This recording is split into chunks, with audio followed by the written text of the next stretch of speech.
Ever dreamed of skyrocketing your subscriber count on YouTube? Well, I had that exact thought too. So I asked myself, how about hacking YouTube directly? After all, I am a certified professional penetration tester. In the best case, I will get more subscribers and a big buck bounty. But if I fail, I could face years in jail and lose all my subs. Luckily, after a quick scan, I discovered an unpatched vulnerability for the CVE20175638 Apache Struts 2 remote code execution, just ready to be exploited using the MSF console. After setting the host to youtube.com, the targetry to /watch, and configuring a reverse shell payload for a Windows server, I was able to run it and get a reverse shell.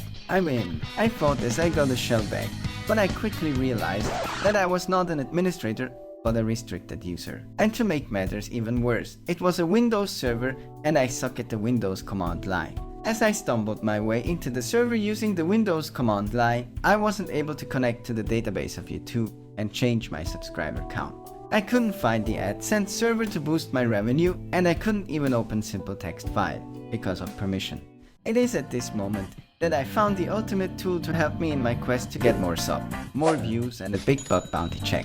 And best of all, it's baked into MSF console already. Meterpreter. Meterpreter provides an extensive range of capability, such as file system manipulation, network exploration, privilege escalation, and even the ability to pivot and traverse through a network. Using this tool is so easy that every script kiddie can do it. All you need to do is to change the payload in the exploit to the corresponding Meterpreter payload.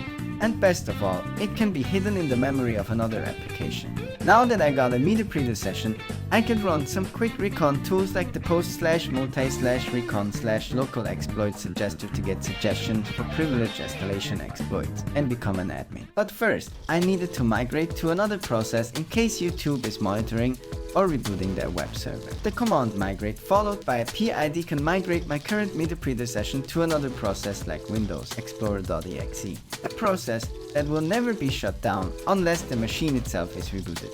Now that I was hidden, it was time to get admin privileges. Of course, I could run the exploit suggester and manually find a way to become admin. But Meterpreter makes it even easier. With the command get system, Meterpreter automatically tries different exploits to get you a privilege escalation. If this one fails, you can use the command bypass first and try again. Luckily for me, it worked on the first try and I now was the admin of the hacked machine. But what if YouTube actually reboots the machine? I would have lost all access to it. So I needed to persist my access.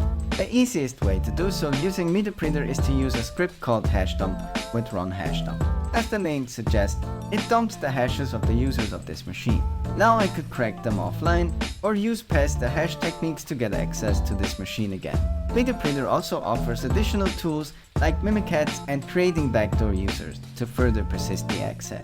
If you're interested in a video about the other tools you can use with Meterpreter, leave a comment down below, and if enough people are interested, I'll make a dedicated video. While you're down there, don't forget to leave a like as well to hack the YouTube algorithm. With a plethora of other built-in commands like sysinfo, I was able to pillage more information about this machine like running apps and services, network connections, and more. This was the moment I stumbled upon something extremely alarming. There was no database running on this machine. It seemed like the database was hosted on an entirely different server inside the network, a server protected by a firewall from the outside world. Fortunately, I had the perfect solution, pivoting. If you're interested in learning how to utilize pivoting to map an internal network and elevate your privileges to become a domain admin, don't miss the next video in this series appearing on your screen.